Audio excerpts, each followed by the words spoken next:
E aí pessoal, tudo bem com vocês? De volta aqui então para a parte 7 do nosso processo de implementação do currículo. As coisas estão cada vez mais interessantes, né, para quem está aprendendo, para quem está vendo, porque os resultados começaram a aparecer no navegador web. Isso é muito importante para o aprendizado, porque por mais que a gente entenda que todo o processo anterior ele é mais teórico, não é uma implementação que você não vê tanto resultado, a gente entende que aquele processo todo é necessário para que o resultado final aconteça e seja satisfatório. E vocês estão vendo que a gente está conseguindo implementar algo muito próximo, se não igual do que foi feito a nível de protótipo. Então é importante que vocês passem por todo esse processo de implementação para que esse conceito, né, esse procedimento fique mais claro na mente de vocês, tá certo? Enfim, continuando hoje, né, com a nossa implementação, um pouco mais de CSS e daqui a pouquinho a gente já finaliza esse projeto, pelo menos nessa versão mobile. Não existe uma versão mobile, né? Mas essa versão pensada para telas de dispositivos menores do que o que você já utiliza, né? Um desktop, um notebook, uma tela que é tradicionalmente um pouco maior. Então estamos lidando com uma estratégia chamada Mobile First, que prioriza a implementação primeiro para dispositivos móveis. Vamos lá? É isso aí, já estamos de volta aqui, né, no nosso editor de texto, Visual Studio Code, e também estou com o meu navegador web aberto. É isso aqui que nós implementamos até então. Você se lembra que lá atrás, né, essa implementação não nos rendia um bom resultado visual. Agora estamos cada vez mais próximos do nosso protótipo, que é esse daqui. É esse resultado visual que nós vamos ter nas nossas próximas aulas. A gente está bem perto de finalizar pelo menos essa etapa de dispositivos com a tela um pouco menor. Então, já havia mostrado para vocês essas implementações de arejamento e estamos nos utilizando bastante daquela ideia de flexbox para a composição desses espaços. Vocês viram o quão importante é o entendimento daquele display flex para que a gente consiga chegar nesse resultado de uma maneira um pouco mais tranquila. Já havia adiantado também que essa não é a única abordagem para ter resultados como esse. Eu estou me utilizando do Flexbox para que vocês entendam como ele pode ser utilizado para resultados como o que nós estamos tendo até então. Eu particularmente gosto bastante de utilizá-lo por conta dessa flexibilidade que nós temos. Até mostrei para vocês nas aulas anteriores, né, o quão essa flexibilidade é importante na manutenção da sua aplicação. Não necessariamente o que você implementou aqui está pronto e aprovado. Você às vezes vai querer mais arejamento, ou seja, mais espaço ao redor do texto, mudar fonte, cor. E o Flexbox, nesse sentido de arejamentos e espaçamentos, é muito importante, tá? E como eu disse, não é a única forma, então sintam-se à vontade para conhecer outras abordagens. Não há tempo hábil para que a gente trabalhe com essas abordagens aqui nesse curso, mas, obviamente, quem tiver algum tipo de dúvida, algum tipo de questionamento, sinta-se à vontade para entrar em contato comigo ou escreva aqui embaixo nos vídeos, né, que a gente está postando para que vocês tenham essa resposta de uma maneira mais aproximada e direcionada para vocês, tá bom?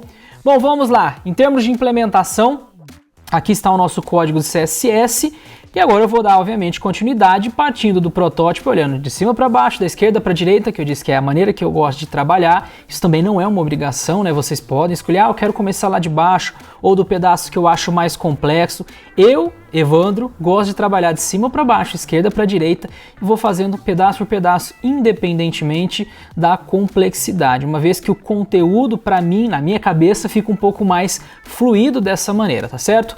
Bom, então vamos lá, nós paramos nesse pedaço, Joselito Pereira Borges, Nonsense Show e o arejamento que está aqui ao redor. Lembrando que isso tudo em termos de conteúdo está implementado aqui no nosso código HTML e volta e meia pode ser que nós precisemos mudar, né, as caixas que estão segurando esses elementos, as divisões de página, porque tem muita coisa que é visual.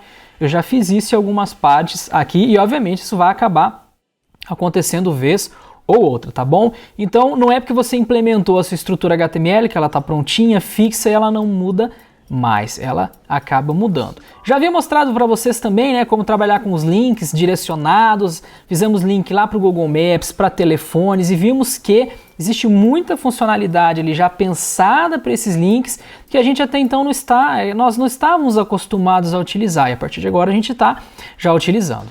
Enfim, vamos lá. Olhando o protótipo, após o nome do Joselito, né, e seu devido arejamento, nós temos duas seções que têm um layout muito próximo. É uma caixinha ali já pensada e o que eu mudo para essas caixinhas são os conteúdos. Ou seja, em informações pessoais e experiências de trabalho, eu tenho um layout muito próximo, muito parecido, as cores são as mesmas, as fontes utilizadas são as mesmas, eu mantenho uma identidade visual para ambas seções, apesar delas terem informações com um grau de complexidade ali e interesse para aplicação diferentes. O interesse dessa seção, por exemplo, é passar quais são as informações pessoais do Joselito. A seção de baixo tem como interesse já mostrar as experiências de trabalho com um detalhamento de cada uma dessas seções aqui internas, né, como o Haters LTDA e o Bloggers SC. São dois pedaços, duas divisões que tem também o seu estilo em particular e esse estilo se repete. É como se eu tivesse um template reaplicável. Sempre que eu precisar me aproveitar desse comportamento, eu quero que isso seja possível. Quando eu caio em situações como essa, é bem possível que eu utilize classificação, o atributo class dos nossos elementos HTML, porque esses atributos podem ser repetidos e o seu comportamento visual reutilizado. E obviamente daqui para frente a gente vai fazer cada vez mais coisas como essa, porque não faz sentido eu escrever o código mais de uma vez, sendo que o comportamento visual é o mesmo. Exemplo, se esse texto que está aqui está em negrito, e eu altero por algum motivo, não faz sentido eu não alterar o texto de baixo. Isso seria visualmente incoerente. Eu não manteria aqui a questão de identidade visual da minha aplicação web. Então é importante que eu consiga reaproveitar esses comportamentos, porque eu mudo uma vez e esse comportamento se replica ao longo da minha página, tá? Então para isso, você vai utilizar o atributo class, como já utilizamos em outras partes da aplicação, né? Por exemplo, esse parágrafo aqui, ó, Nonsense SEO, ele tem ali duas classificações aplicadas, a classificação nome e profissão e a classificação uppercase, porque esse texto está em caixa alta. Qualquer local que eu me utilizar desse uppercase, eu vou fazer com que o texto também tenha a caixa alta, tá certo? Então, sabendo dessa parte conceitual, eu quero me aproveitar desse comportamento e aplicá-lo para ambas seções que estão aqui, tanto de informações pessoais quanto de experiências de trabalho. Então agora é hora de implementar esses comportamentos. Agora que eu tenho que implementar esse comportamento e reaproveitá-lo a seguir lá na seção experiências de trabalho, eu vou fazer uma análise inicial na estrutura HTML para entender de que forma que eu posso reaproveitar esse visual todo que eu vou implementar a partir daqui. Então notem o seguinte, a seção informações pessoais é esta. Ela tem logo como um primeiro filho o elemento H2 escrito informações pessoais que vai sofrer as suas alterações. Por enquanto, aqui ó, informações pessoais não está em caixa alta. No protótipo nós temos essa seção com a fonte em caixa alta e negrito. Ela já está em negrito, só falta a gente trabalhar com um pouquinho com o tamanho dela e deixar ela em caixa alta. Esse comportamento vai se repetir aqui para informações pessoais e para experiências de trabalho, assim como no protótipo, né? Ó, é a mesma coisa. Em ambos, além dessa transformação da tipografia do nosso texto, eu tenho uma cor de fundo acinzentada, então eu tenho que descobrir ali no protótipo qual é o código hexadecimal dessa cor. Lembrando também que as cores mais utilizadas estão sendo reaproveitadas em termos de variáveis. Então eu preciso criar uma variável aqui também para essa cor. Além da cor e fontes, ainda temos uma uma borda, né, na parte superior desses elementos. Então esse comportamento se aproveita para ambas as seções e não é para qualquer seção, para essas duas seções apenas. As demais seções da aplicação não têm essa implementação visual. Pode ser que algum outro conteúdo surja aqui e eu não quero reutilizar desse comportamento para esse novo conteúdo. Eu quero um visual já diferente para esse novo. Então eu tenho que pensar muito bem no que eu estou fazendo aqui agora para que a gente consiga depois ter facilidade na manutenção desse código. Então nós vamos fazer o seguinte, tendo as duas seções e sabendo que internamente nós temos os elementos H2, eu tenho várias formas de trabalhar lá no CSS com essa questão. E eu vou fazer o seguinte, em ambos os elementos H2 eu vou colocar uma classe chamada título-seção. Notem que eu estou colocando a mesma class, a mesma classificação para ambos os elementos. Qualquer visual que eu atribuir para essa classe no CSS será replicado para esses dois elementos. Lembrando que eu posso colocar também mais de uma classe e eu já tenho uma classe chamada uppercase que me permite deixar o texto em maiúsculo. Eu salvei aqui, ó, e esse já é o resultado. Eu já tenho esse texto, ó, informações pessoais e o texto experiência de trabalho em caixa alta por conta do uppercase que nós colocamos aqui, tá? Então são duas classificações distintas, uppercase para deixar a fonte, né, em caixa alta, a gente já havia feito isso antes, então só estou me reaproveitando, e entra um novo estilo, que é a bordinha vermelha na parte superior e o fundo na cor cinza.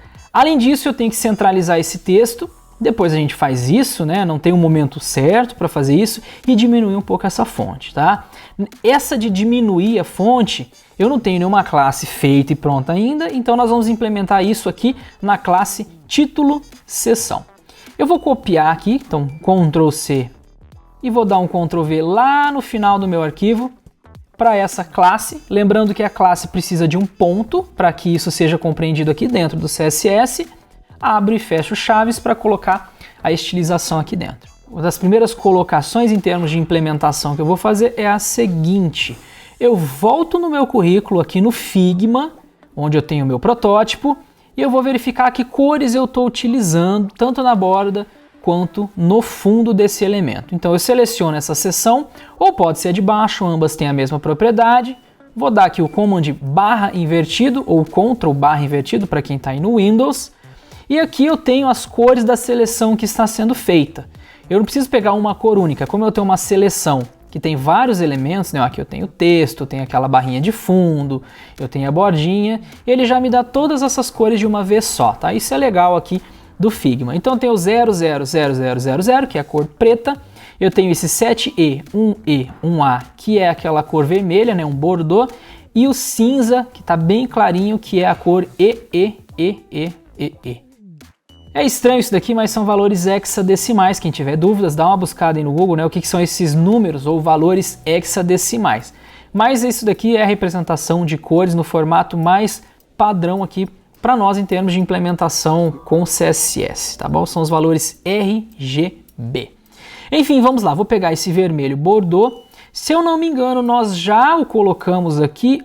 Deixa eu só conferir. Não é a mesma cor. Então vou colocar aqui uma nova variável, cor hífen vermelho, hífen borda, 2 pontos e coloco a cor.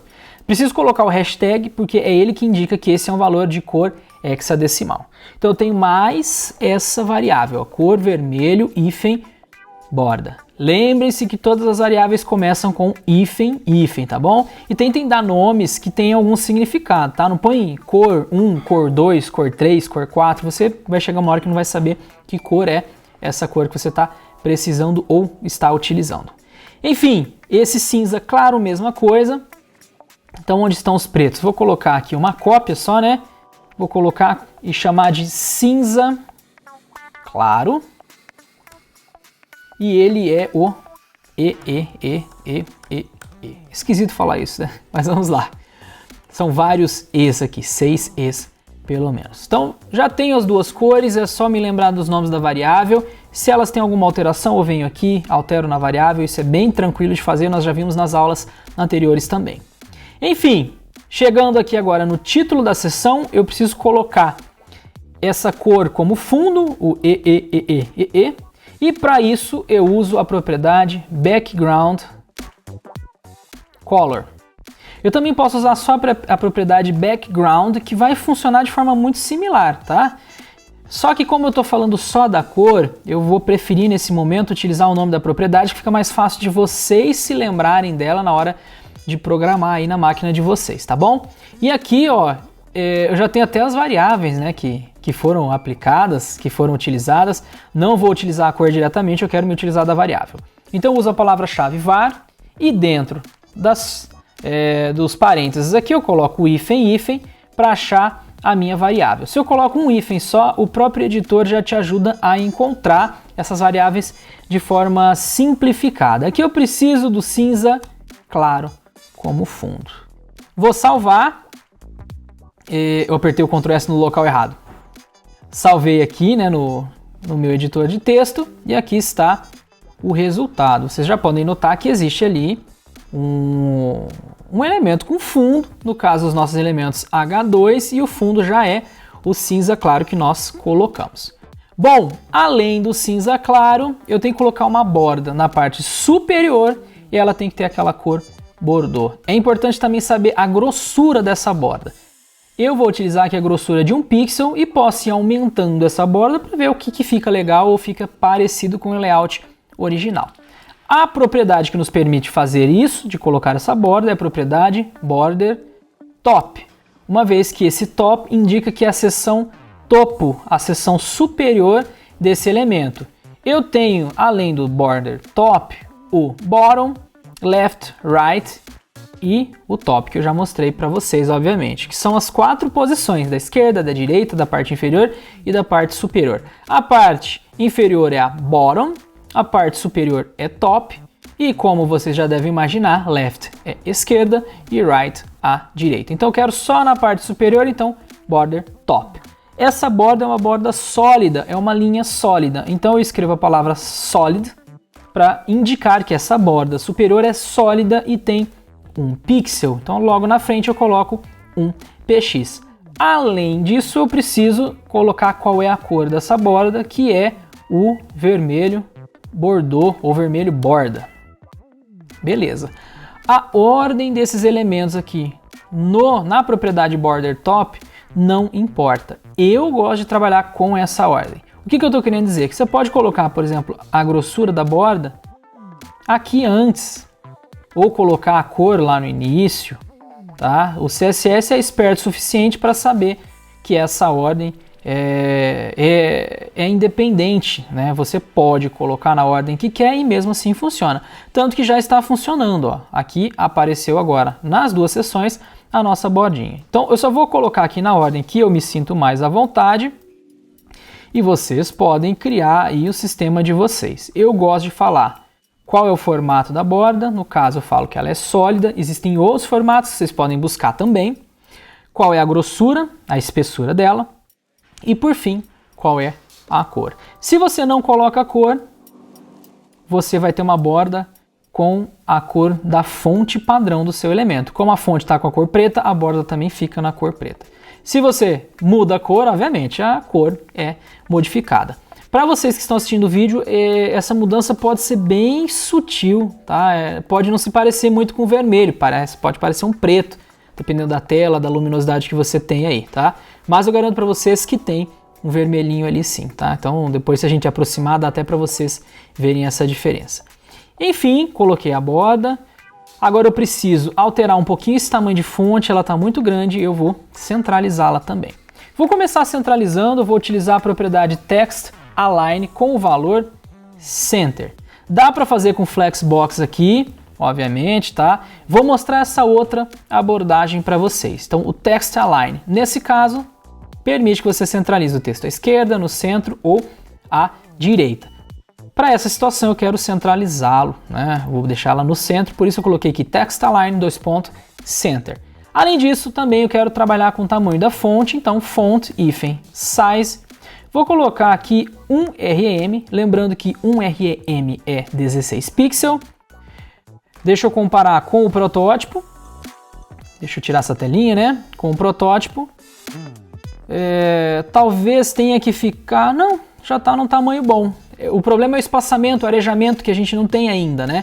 Então vou criar esse arejamento, vai dar para comparar um pouco melhor. Esse arejamento é mais ou menos do tamanho da própria fonte. O que eu estou querendo dizer? Se você colocar esse mesmo texto, informações pessoais, sobre e após, você vai ter esse mesmo espaço, essa mesma altura. Então a altura do I, que vocês estão vendo, né, vai ficar mais fácil de identificar, é a mesma altura que a gente tem aqui na parte superior e na parte inferior. Pelo menos a olho nu, né? Se eu conseguir me aproximar disso, tudo bem. Como eu sei que o tamanho da fonte é de 1 rem, eu sei que a altura dessa fonte é 1 rem. Então se eu jogo 1 rem para cima e 1 rem para baixo de espaçamento interno, eu consigo dar esse arejamento. O arejamento à esquerda e à direita foi dado com o Text Align Center. Um ponto importante para eu passar aqui para vocês é que esse Text Align ele funciona para textos. Se você quer centralizar imagens ou outros elementos, ele não é muito adequado para isso. Por isso que em outras situações eu já mostrei como usar o Flexbox para vocês, porque daí o Flexbox vai ser bem importante. Onde está o Joselito e o Nonsense aqui também, é legal usar o Flexbox por conta dessa altura ser mais flexível. Aqui, como é uma altura de texto, para títulos, isso não vai se alterar tanto assim ao longo do tempo. Então, estou usando essa outra abordagem para que vocês também a conheçam. Vamos lá, esse espaçamento, então, ele é dado com a propriedade padding. Esse padding é o espaço interno, dentro da borda do elemento. Quando o espaço é externo, fora da borda, a gente utiliza a propriedade margin. Aqui eu preciso do padding para trabalhar na parte interna. E eu quero 1 rem de padding para cima, 1 rem para baixo, 0 rem para a esquerda e 0 para a direita, já que eu já dei esse arejamento para a esquerda e para a direita. Para fazer isso, eu posso fazer o seguinte, ó, colocar dois valores na propriedade padding. O primeiro valor desses dois funciona para a parte superior e para a parte inferior. O segundo valor funciona para a parte da esquerda e para a parte da direita. Se eu colocasse um único valor, esse valor é aplicado para a parte de cima, direita, para baixo e para esquerda. Tem pessoas que gostam de trabalhar com 4 valores. O primeiro valor para cima, o segundo para a direita, o terceiro para baixo e o quarto para a esquerda, tá? O resumo disso daqui é isso daqui. Então, para facilitar a escrita e vocês lembrarem, né? Então, 1 rem para cima e para baixo, 0 para a esquerda e para a direita. Quando é 0, não há necessidade de se escrever rem ou pixel ou seja qual for a medida que você está utilizando. Deixa o 0 que funciona. Fiz isso, vou voltar aqui, né? Ó. Então, o arejamento foi aplicado para a parte superior e inferior com padding. Lembrando aqui, não é lugar de usar margem. Tá? Se eu usar margem, eu vou espaçar para fora da borda e não é isso que eu quero. Eu quero que o texto tenha distância da borda, então é interno. Então está muito parecido, né? Está muito parecido. Tá? Aqui dá diferença de largura, obviamente, por conta do tamanho do protótipo e o tamanho dessa tela. Mas aqui eu já tenho algo bem trabalhado. Aí beleza. Agora, com esses elementos implementados, eu tenho outras áreas para dar arejamento. Batendo o olho no protótipo, o texto aqui interno também tem um arejamento nas laterais, tá? Então o texto ele não fica colado no protótipo e é importante vocês darem esse arejamento. Eu particularmente acho horrível você fazer essa leitura de um texto que está colado ali, sabe? Então cuidado com esse visual. Eu gosto de dar um arejamento para facilitar a leitura desse texto. Além desse arejamento, olha, notem também que o texto interno dessa seção de informações pessoais, esse parágrafo de texto, ele tem uma altura dessas linhas, né? A diferença de uma linha para outra é maior do que a que nós estamos vendo aqui. Então vamos fazer isso a partir de agora. Chegou a hora de darmos, então, esse arejamento no texto da seção Informações Pessoais. Eu quero, nesse mesmo momento, verificar se esse comportamento vai ser reaproveitado. Então eu volto aqui e olho, o que eu poderia reaproveitar? Esse distanciamento entre as linhas, o arejamento que está aqui ao redor, eu posso querer reaproveitar em outros momentos, e isso até acontece. E olhem só, esses parágrafos aqui, ó, também têm uma mesma altura de linha. Como eu posso reaproveitar esse comportamento? Eu vou fazer o seguinte: eu vou em todas as seções que tem parágrafos, porque é isso que eu estou vendo, ó, as seções que tem parágrafos, os parágrafos dessas seções estão tendo esse comportamento visual. E eu vou aplicar essa altura de linha para cada um desses parágrafos. Para isso, eu volto aqui na minha estrutura e vejo como estão esses parágrafos. Por exemplo, essa section tem um parágrafo internamente e ele tem essa altura de linha. Essa outra section tem divisões e dentro dessas divisões nós temos parágrafos que também sofrem desse mesmo comportamento visual. Também tem essa altura de linha igualzinho aos demais. Então, todas essas seções que têm parágrafos precisam desse comportamento. Aqui eu não preciso nem classificar, gente. Olha que bacana. Eu posso selecionar todas as seções do site e dentro dessas seções, sabendo que todos os parágrafos são alterados, isso em todos os casos que nós vemos ali, eu posso fazer essa seleção. Todos os parágrafos que são descendentes de um elemento section. Só para conferir, né? A section, né? Lá em cima é header, então essa seleção não vai ter interferência no que eu estou implementando. Isso vai acontecer apenas para sections que têm esses elementos P nas suas descendências. Então vai funcionar para o que eu estou querendo, tá? Então section, espaço, P, para pegar todos os parágrafos da section, e aqui eu aplico o que eu preciso. Existe a propriedade chamada line height, e esse line height é a altura de uma linha. Ela não muda a altura do texto, e sim a altura da linha de texto, e o texto se centraliza nessa altura. Então eu vou dar um exemplo. Se eu coloco essa altura aqui como 1 REM, eu volto aqui no currículo, e o texto fica aqui colado um no outro por conta disso. A altura da linha está sendo como a altura do texto, que é 1 REM, então o texto fica colado. Se eu quero uma altura dupla, eu ponho 2 REM, e esse é o resultado visual que nós temos. Vou fazer uma comparação. Tá parecido. Eu vou diminuir um pouquinho, eu vou colocar aqui como 1.6 REM. Deixa eu ver se aproxima. O arejamento ao redor dá uma atrapalhada, né? Eu vou deixar aqui como 2 por enquanto, que é o que está se aproximando mais, é o que está dando mais conforto aqui na leitura. Então vou deixar 2 REM mesmo, não vou diminuir esse valor não. E ao redor desses textos eu vou colocar arejamento. Alguns podem querer colocar arejamento nos próprios parágrafos. Chegar aqui no parágrafo e dar um padding, que é esse espaçamento interno, fora da borda. Aqui é um outro local para você usar o padding também.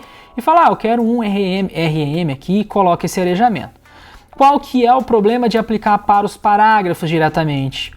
Tem seções aqui que não tem só parágrafo. Isso aqui é um título. Tá? Se eu não me engano, um título de terceiro nível, um H3, eu também teria que aplicar para ele, eu ia repetir o mesmo código. Qual que é a ideia aqui? Não aplicar direto no parágrafo. Deixa lá no parágrafo só o que é comum para ele, tá bom? E isso já funcionou, então bola para frente. Analise o restante da seção. Cada uma dessas seções, ó, seja de informações pessoais ou da experiência de trabalho, tem o mesmo arejamento. Para que a gente tenha essa seção, né, com um respiro mais satisfatório, isso facilita a leitura e tudo mais. Então eu aplico isso para a parte interna de conteúdo dessas seções. Então eu volto aqui no meu código e eu sei que tudo que está dentro dessa section aqui tem que ter arejamento. Tudo que está dentro dessa outra section também tem que ter arejamento. Então eu posso vir aqui nessas duas sections e aplicar o meu arejamento padrão, porque eu sei que ele se repete. Ou eu posso, né, aqui direto nas minhas seleções, colocar uma seleção para section. Tem várias formas de fazer isso, gente, tá? Essa daqui é uma delas. Você poderia criar uma classe e aplicar para ambas sections ou para qualquer local que tenha esse comportamento de arejamento, tá? Eu só estou mostrando as possibilidades para vocês. Aqui ainda não é hora de dizer o que é melhor, o que é pior. Então vamos lá. Para todas as sections eu vou dar um padding, que é um arejamento interno, né? O espaçamento interno. Vamos testar aqui 2 REM. E o resultado que nós temos é este daqui. Qual é o problema que nós temos agora? Se você olhar o protótipo, tá? Esse seria o limite aqui, né, essa área cinza seria o limite externo da página. A página começa nessa área branca que vocês estão vendo e esse título fica colado na parte da esquerda e na parte da direita. É só o conteúdo interno que muda. Da forma que eu implementei, eu coloquei um espaçamento interno para section e isso acaba se aplicando para os títulos. Aqui entra o que eu tinha dito para vocês com relação ao cuidado que nós temos que ter a estrutura, e em alguns casos essa estrutura vai ter uma criação de novas divisões por conta de um fator visual. O que eu quero dizer? Eu posso criar uma divisão arejada, então uma classe chamada arejamento, e dentro dessa seção eu coloco o texto que é arejado. É comum as pessoas não colocarem esse nome arejamento, muita gente chama isso aqui de container e dá um hífen container para alguma coisa, então coloca lá container arejado, tá? Para ficar mais fácil de se entender. E essa classificação é dada depois lá no CSS. E como eu sei que esse motivo visual vai ser necessário aqui embaixo, eu coloco esses dois elementos aqui, essas duas divisões, dentro da mesma divisão. Pode parecer confuso de início, mas essa divisão será arejada, ela terá esse espaço ao redor, porque eu não posso aplicar esse espaço para o elemento H2 dessas seções. Ele tem que ficar colado na esquerda e na direita da página, não pode ter espaço para eles. Pelo menos é isso que está no protótipo. Por isso que eu tive que criar uma nova divisão de página aqui para trazer esse comportamento. Estou salvando esse comportamento e vou implementar isso no CSS, e ao invés de chamar a section, que a gente viu que não é a melhor abordagem, eu coloco agora a classe container arejado. Salvo isso daqui, vamos verificar o resultado, e este é o resultado que nós temos aqui, ó. Tá lá, né? Já tem o arejamento aqui ao redor, muito próximo do que foi colocado no protótipo, então eu vou mantê-lo. A altura de linha também de 2 rem, e isso está funcionando para ambas seções. Então eu reaproveitei novamente um comportamento visual.